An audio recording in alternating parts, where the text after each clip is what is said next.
Hi, I am Dr. Strange. I was a doctor and now I am a PhD student in philosophy. Currently, I'm doing interdisciplinary research relating to the domains of medicine, philosophy, and Buddhism to reflect on the phenomenon of illness. My research question is quite simple. Are we already ill? Or are we really healthy even when we have no disease? Why do I ask such a question? Is it a stupid or meaningless question? However, I don't think so. Please follow me step by step by getting started from the following video.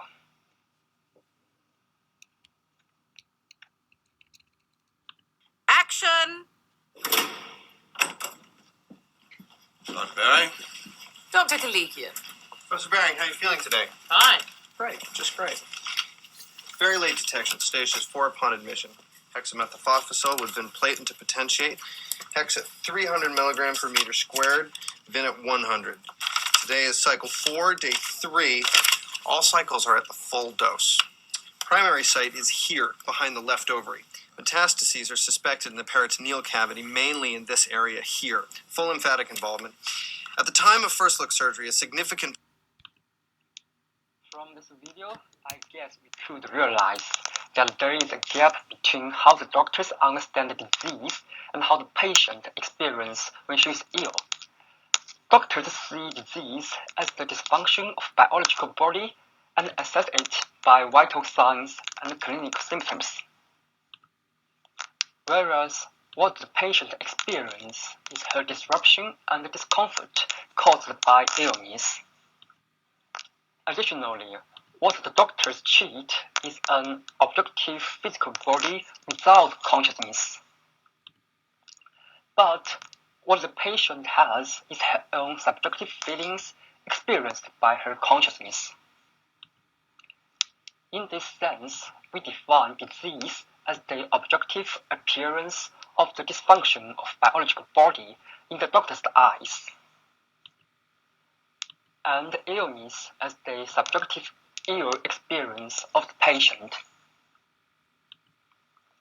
So, we could conclude that illness is different from disease. Now, the following question will be, does illness caused by disease? Modern medicine will simply answer yes, definitely. Nevertheless, I'm going to challenge this point of view. Let's watch another video. 帮他刮骨疗伤，但是呢，关公仍然神情自若的在那边喝茶下棋。刘老师，我想问一下，这关云长 In this video, the general felt no pain during the surgery without anesthesia, for his attention was focused on playing chess. This story is recorded in Chinese history as a historical fact. This shows that injury does not necessarily cause pain.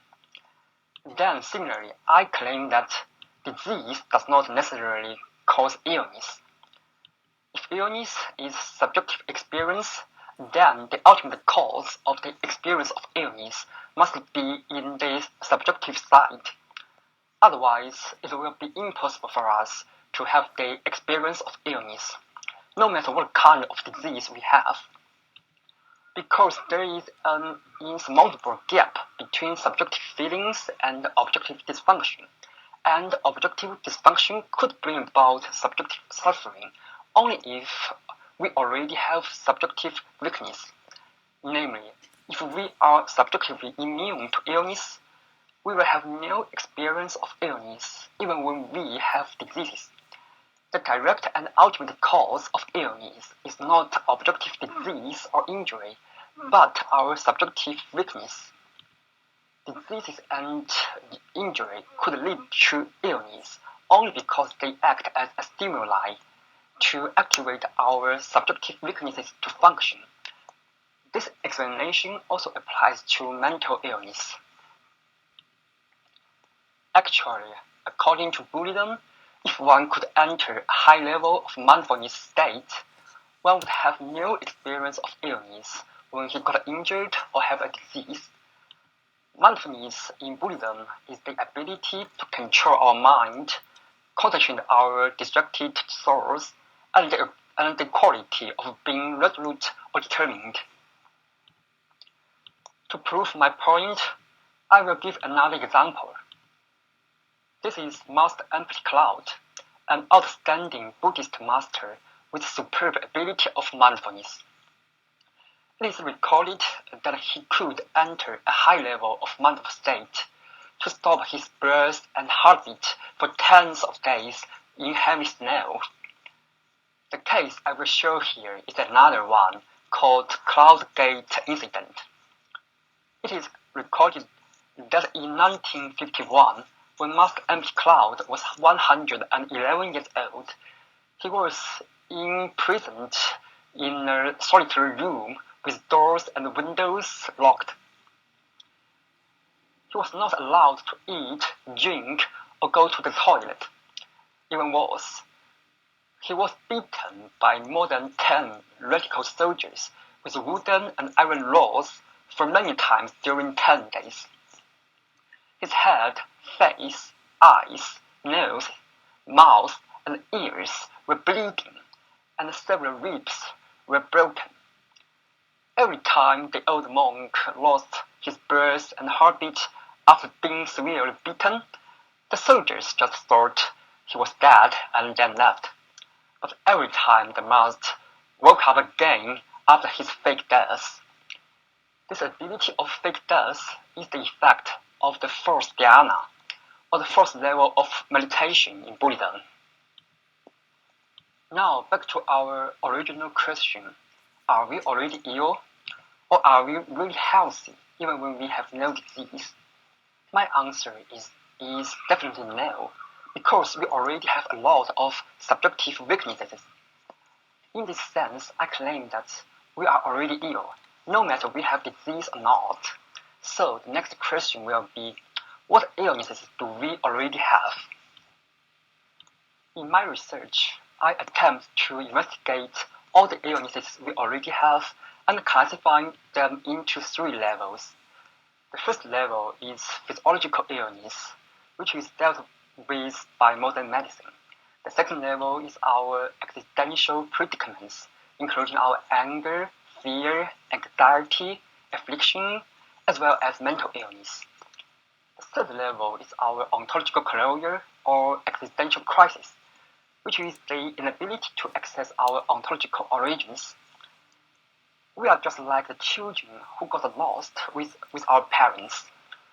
We don't know where we are from and where we are going to. I will introduce the German philosopher Martin Heidegger's idea on these 3 levels of illnesses first, and then interpret Heidegger's thoughts with Buddhist philosophy.